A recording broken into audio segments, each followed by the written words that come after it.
Good morning, everybody. Welcome to another video. This is Robert Reich. Trump hates him because he's very effective. He is a wordsmith, and I love covering any article that he writes, especially these opinion pieces. This is in The Guardian. It came out on Monday, June 30th, 2025. Peter Thiel's Palantir poses a grave threat to Americans. Working with the Trump administration, the data company could be used to target the president's opponents. Draw a circle around all the assets in the U.S. now devoted to artificial intelligence. Draw a second circle around all the assets devoted to U.S. military. A third around all the assets being devoted to helping the Trump regime collect and compile personal information on millions of Americans.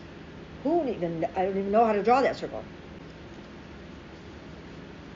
A fourth circle around the parts of Silicon Valley dedicated to turning the U.S. away from a democracy into a dictatorship led by tech bros. Where do the four circles intersect? At a corporation called Palantir Technologies and a man named Peter Thiel. In J.R.R. Tolkien's The Lord of the Rings, a Palantir is a seeing stone that can be used to distort truth and present selective visions of reality. During the War of the Ring, a Palantir falls under the control of Sauron, who uses it to manipulate and deceive. Palantir Technologies bears a striking similarity. It sells an AI-based platform that allows its users, among them military, law enforcement agencies, to analyze personal data, including social media profiles, personal information, and physical characteristics. These are used to identify and surveil individuals. In March, Trump signed an executive order requiring all agencies and departments of the federal government to share data on Americans. To get the job done, Trump chose Palantir Technologies. I've done tons of videos on this ever since it came out. This is, to me, the most terrifying thing happening in the United States right now, is this. According to the New York Times reporting, Palantir software may now be used to combine data gleaned from the Department of Homeland Security, the Department of Defense, the Department of Health and Human Services, the Social Security Administration, and the Internal Revenue Service. Meanwhile, the administration wants to access citizens and others' bank account numbers and medical claims. Will the Trump regime use an emerging super database to advance Trump's political agenda, find and detain immigrants, and punish critics? Will it make it easier for Trump to spy on and target his ever-growing list of enemies and other Americans? We'll soon find out. 13 former Palantir employees signed a letter this month urging the corporation to stop its work with Trump. Linda Zai, who was a Palantir engineer until last year, said the problem was not with the company's technology, but with how the Trump administration intended to use it. Combining all that data, even with the noblest of intentions, significantly increases the risk of misuse, she told the New York Times. Palantir has contested the New York Times reporting, but even some Republicans have been concerned. Representative Warren Davidson, a Republican of Ohio, told Semaphore, such work could be dangerous. When you start combining all those data points on an individual into a database, it's really essentially creates a digital ID, and it's a power that history says will eventually be used.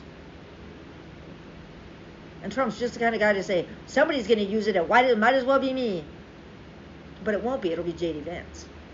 They're done with Trump. Last week, a group of Democratic lawmakers sent a letter to Palantir asking for answers about huge government contracts the company got. The lawmakers are worried that Palantir is helping make a super database of America's private information. I'd say I was worried about this a year ago. You guys are too late.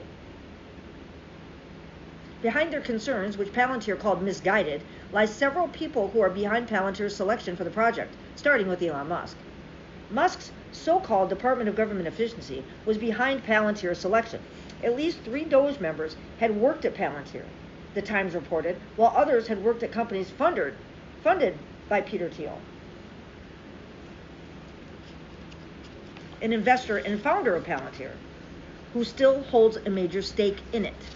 Thiel has worked closely with Musk, who devoted $250 million to get Trump reelected, and then, as head of DOGE, helped eviscerate swaths of the government without congressional authority. Thiel also mentored J.D. Vance, who worked for Thiel at one of his venture capital funds. Thiel subsequently bankrolled Vance's 2022 senatorial campaign. Thiel introduced Vance to Trump and later helped Vance become his vice presidential pick. Thiel also mentored the billionaire David Sacks, who also worked with Thiel at PayPal. As a student at Stanford University, Sacks wrote for the Stanford Review, the right-wing student newspaper Thiel founded as an undergraduate there in '87. Sacks is now Trump's AI and crypto czar. The CEO of Palantir is Alex Karp, who said on an earnings call earlier last year that the company wants to disrupt and make the institutions we partner with the very best in the world when it's necessary to scare enemies and on occasion kill them. Palantir recently disclosed that Karp received $6.8 billion in compensation actually paid in 2024. You read that right, making him the highest paid chief executive of a publicly traded company in the United States. A former generation of wealthy U.S. conservatives backed candidates like Barry Goldwater because they wanted to conserve American institutions. But this group, Thiel, Musk, Sacks, Karp, and Vance, among others, doesn't seem to want to conserve much of anything, at least not anything that occurred after the 1920s, including Social Security, civil rights, and even women's right to vote.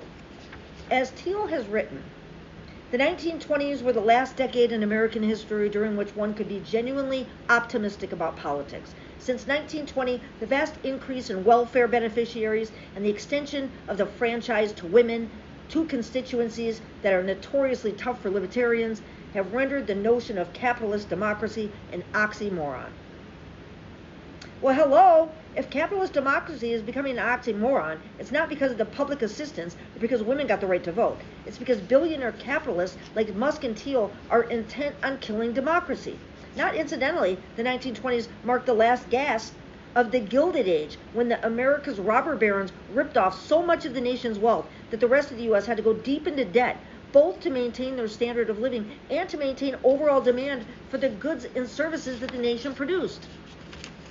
When that debt bubble burst in 1929, we got the Great Depression. Benito Mussolini and Adolf Hitler then emerged to create the worst threats to freedom and democracy the modern world had ever witnessed. If the U.S. learned anything from the first Gilded Age and the fascism that grew like a cancer in the 30s, it should have been that the gross inequalities of income and wealth fuel abuses of political power, as Trump, Musk, Thiel, Karp, and other oligarchs have put on full display, which in turn generates strongmen who disobey both democracy and freedom. The danger inherent in Palantir's AI-powered super database on all Americans is connected to the vast wealth and power of those associated with the corporation and their apparent disdain for democratic institutions. Have you walked to the end of Trump's military birthday parade and gazed had you walked to the end of Trump's military birthday parade and gazed above the president's reviewing stand, you'd have seen a giant video board, an advertisement for Palantir, one of the chief sponsors of that event. Tolkien's Palantir fell under the control of Sauron. Thiel's Palantir is falling under the control of Trump. How this story ends is up to all of us. Thank you to Robert Reich. He is a former U.S. Secretary of Labor, a professor of public policy emeritus at the University of California, Berkeley. He is a Guardian U.S. columnist. His newsletter is at robertreich.substack.com.